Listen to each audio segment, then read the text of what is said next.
வணக்கம். சுடர் யூடியூப் சேனலுக்கு உங்களை வரவேற்கிறோம். நடிகர் விஜயின் தமிழக வெற்றி கழகத்தோட 3ஆம் ஆண்டு தொடக்க விழா பனையூர்ல அந்த கட்சியோட தலைமை அலுவலகத்துல நேத்து ரொம்ப கோலாகலமா நடந்தது. அந்த விழா இன்னைக்கு தமிழகத்துல பெரிய புயலையும், அனலையும் கிளப்பியிருக்குது அப்படின்னு தான் சொல்லணும். ஆ முதல் விஷயம் பார்த்தீங்கன்னா, அதிமுகவ ஊழல் சக்தி அப்படின்னு சொல்லி விஜய் சீண்டியிருந்தாரு. அதுக்கு அதிமுகவோட முன்னாள் அமைச்சர் ஜெயக்குமார் கிட்ட இன்னைக்கு பத்திரிகையாளர்கள் கேள்வி எழுப்புனாங்க. அதுக்கு அவர் ரொம்பவே விஜய பயங்கரமான தாக்குதல் நடத்தியிருக்கிறார் விஜய் மேல. அதுல முதல் இது என்ன சொல்லியிருக்கிறாருன்னா, தமிழக வெற்றி கழகத்துக்கு தலைவரா இருக்கிறதுக்கு விஜய்க்கு அருகதையே கிடையாது. அவர் ஆதவ அர்ஜுனாவோட மாமனார் மார்ட்டினோட அந்த லாட்டரி பணத்துல தான் கட்சியே நடத்துறாரு அப்படின்னு சொல்லி ஒரு பயங்கரமான தாக்குதலை நடத்திருக்கிறாரு. அதுக்கப்புறம் பாத்தீங்கன்னா, அந்த விழாவுல வேல்முருகனை பாட வச்சு விஜய் நடனம் ஆடினாரு, குத்துப்பாட்டுக்காரர் மாதிரி ஆடினாரு. அதை ரொம்பவே விமர்சிச்சிருக்கிறாரு. அதாவது கரூர்ல 41 பேர் உயிரிழந்ததை பத்தி கொஞ்சம் கூட குற்ற உணர்ச்சியே இல்லாம, ஈவு இரக்கமே இல்லாம, மனிதாபிமானமே இல்லாம இவர் நடனம் ஆடிட்டு இருக்கிறாரு. அவரால் எப்படிதான் அது முடியுது? அவர் அப்படி நடனம் ஆடினதை பார்த்து அந்த உயிரிழந்த 41 பேரோட குடும்பத்தினர் எவ்வளவு மனவேதனைப்பட்டிருப்பாங்க அப்படிங்கிற ஒரு விஷயத்தையும் அவர் முன் வச்சிருக்கிறாரு. இதுக்கு இடையில பாத்தீங்கன்னா, அதே விழாவுல வேல்முருகன் பாடின ஒரு பாட்டு, அதாவது மருதமலை மாமணியே முருகையா அப்படிங்கிற ரொம்ப பிரபலமான பாடல் அது. அந்த பாடல்ல வருவாய் குகனே அப்படின்னு சொல்லி அ அ பாட வேண்டிய இடத்துல, வருவாய் எங்கள் தளபதியே, தளபதி விஜயே அந்த மாதிரி, அப்புறம் தமிழக வெற்றி கழகமே அப்படின்னு சொல்லி வேல்முருகன் பாடினாரு. இந்த விஷயத்துல குற்றாலநாதன் அப்படிங்கிற திருநெல்வேலியை சேர்ந்த ஒரு வழக்கறிஞர் இது தமிழ் கடவுள் முருகனையும், முருக பக்தர்களையும் அவமதிக்கிற மாதிரி இருக்குது இவர் பண்ணது. அதனால அந்த வேல்முருகன் மேல சட்டப்படி நடவடிக்கை எடுக்கணும். அதுக்கு ஆதரவளிச்ச இல்ல உடந்தையா இருந்த விஜய் மீதும் நடவடிக்கை எடுக்கணும் அப்படின்னு சொல்லி ஒரு வழக்கு தாக்கல் பண்ணியிருக்கிறாரு. இதுக்கு இடையில முதலமைச்சர்கிட்ட எல்லாரும் கேள்வியை முன் வச்சாங்க பத்திரிகையாளர்கள். அதாவது விஜய் எல்லாரையும் எதிரி எதிரி, திமுக தான் எதிரி அப்படின்லாம் சொல்றாரு இல்லையா? அதை குறிப்பிட்டு கேள்வி கேட்டாங்க முதலமைச்சர்கிட்ட. நீங்க யாரையாவது எதிரியா நினைக்கிறீங்களா அப்படின்னு சொல்லி. அதுக்கு முதலமைச்சர் சொல்லியிருக்கிறாரு, நாங்க யாரையும் எதிரியாவே நினைக்கல, எல்லாரையும் நண்பரா தான் நினைக்கிறோம், அவங்கள மதிக்கிறோம் அப்படின்னு ரொம்ப ஒரு பக்குவப்பட்ட முதிர்ந்த ஒரு பதில் அவர்கிட்ட இருந்து வந்திருக்குது. இதெல்லாம் விஜய் பத்தின செய்திகள். இதுக்கு அடுத்ததா பார்த்தோம்னா, அதாவது நாடாளுமன்றத்துல 2வது நாளா எதிர்க்கட்சி தலைவர் ராகுல் காந்திய பேச விடாம முடக்கி இருக்கிறாங்க. அதனால அவர் என்ன பண்ணாங்க இன்னைக்கு, எல்லாரும் அதாவது இந்தியா கூட்டணியோட எம்பிக்கள் எல்லாரும் அதுக்காக அமளியில ஈடுபட்டாங்க. இதனை அடுத்து கிட்டத்தட்ட 7 எம்பிக்கள், அதாவது சு வெங்கடேசன், மாணிக்கம் தாக்கூர் அவங்க உள்பட 7 எம்பிக்களை சஸ்பெண்ட் பண்ணியிருக்கிறாங்க அவையிலிருந்து. இதுக்கு அடுத்ததா பார்த்தீங்கன்னா, ராகுல் காந்தி, பிரியங்கா காந்தி, அந்த சஸ்பெண்ட் செய்யப்பட்ட அந்த எம்பிக்கள் எல்லாருமா சேர்ந்து நாடாளுமன்ற வளாகத்துல கண்டன ஆர்ப்பாட்டம் நடத்தியிருக்கிறாங்க. எதுக்காக ராகுல் காந்தியை பேச விடாம தடுத்தாங்க அப்படிங்கிற விஷயத்த நம்ம கொஞ்சம் விரிவா பார்க்கலாம்.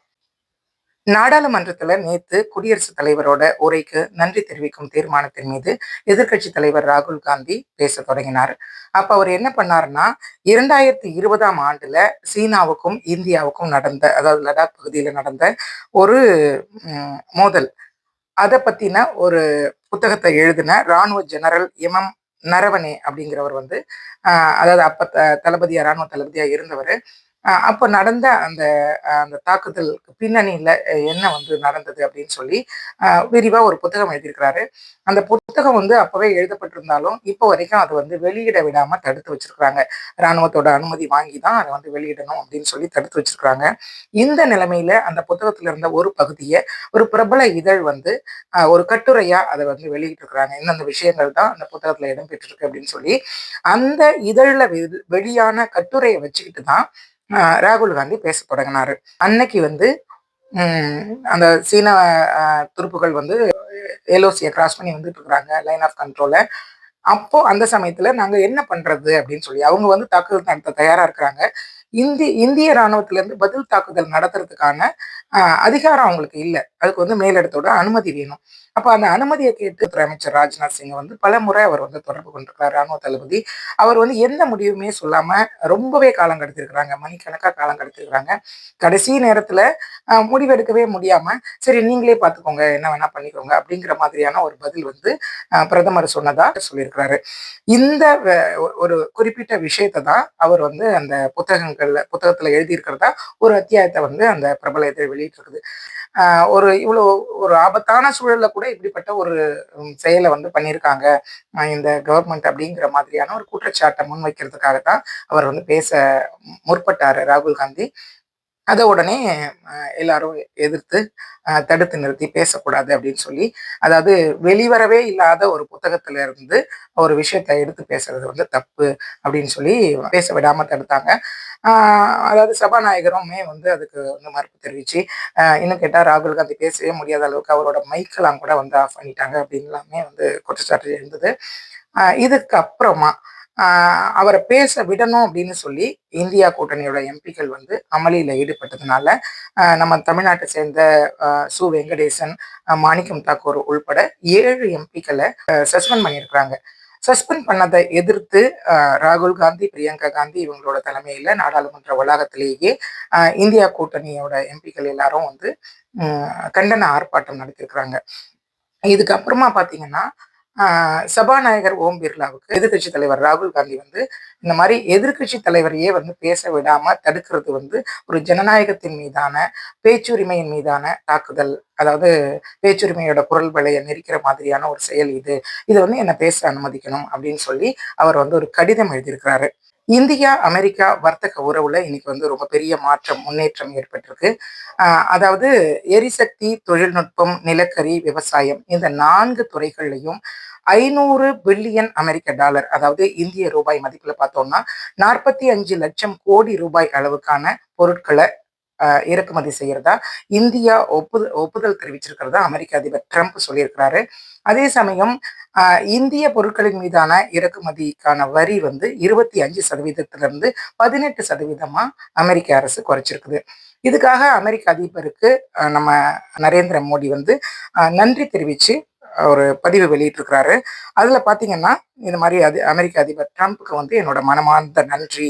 இந்தியா, அமெரிக்கா ஆகிய இரு பெரும் ஜனநாயக நாடுகளின் இந்த இணக்கம் வந்து 2 நாட்டோட வளர்ச்சிக்கும் வித்திடும் அப்படின்னு சொல்லியிருக்கிறாரு.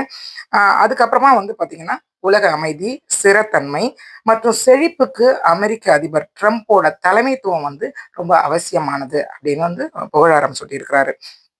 இதுக்கிடையில பார்த்தோம்னா அமெரிக்க அதிபர் என்ன சொல்லியிருக்கிறாரு, அந்த இந்திய பொருட்களுக்கான இறக்குமதி வரி 25% 18% குறைச்சிருக்கிறதுக்கு பிரதி உபகாரமா இந்தியா அமெரிக்க பொருட்களின் மீதான இறக்குமதிக்கான வரியை வந்து மொத்தமா ரத்து பண்ண போறதா அமெரிக்க அதிபர் சொல்லியிருக்கிறாங்க. இந்த நிலைமையில எதிர்க்கட்சி தலைவர் ராகுல் காந்தி என்ன சொல்லியிருக்காருன்னா, அமெரிக்க அரசோட கடும் அழுத்தத்துக்கு வந்து இந்தியா பணிஞ்சிடுச்சு. அதனாலதான் வந்து இந்த ஒப்பந்தத்தை வந்து பண்ணியிருக்கிறாங்க. பிரதமர் மோடி நாட்டின் நலன்ல வந்து சமரசம் பண்ணிட்டாரு அப்படின்னு சொல்லி எதிர்க்கட்சி தலைவர் ராகுல் காந்தி கடுமையா விமர்சனம் பண்ணியிருக்கிறாரு.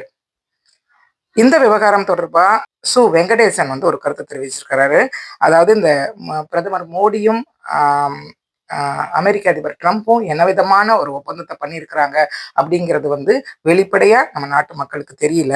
ஆனா என்னென்ன முடிவுகளுக்கு வந்து இவங்க ஒத்துக்கிட்டாங்க அப்படிங்கிறதும் யாருக்கும் தெரியல. நாடாளுமன்றத்துக்கு கூட இந்த விஷயம் வந்து தெரியல. அதே சமயம் அமெரிக்க அரசோட வேளாண் துறை அமைச்சர் வந்து இந்த ஒப்பந்தத்தை வந்து பாராட்டி அமெரிக்க விவசாயிகளுக்கு இது கிடைச்ச மிகப்பெரிய வெற்றி இது அப்படின்னு சொல்லியிருக்கிறாரு. அப்போ அமெரிக்க விவசாயிகளுக்கு அது பெரிய வெற்றியா இருந்தா இப்ப இந்திய விவசாயிகளுக்கு அது வந்து ஒரு தோல்வி இல்லை ஒரு பாதிப்பை ஏற்படுத்தக்கூடிய விஷயமா தானே இருக்கும் அப்படிங்கிற வகையில இவங்க பேசியிருக்காங்க. இந்த மாதிரி நிறைய விஷயங்கள் இன்னைக்கு நடந்திருக்கு.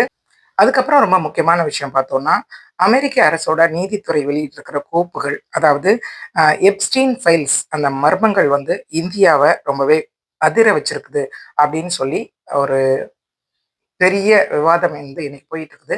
அது பத்தின விரிவான விவரங்களை நாளைக்கு பார்க்கலாம். அதுவரை உங்களிடமிருந்து விடைபெறுவது வாசுகி லட்சுமணன்.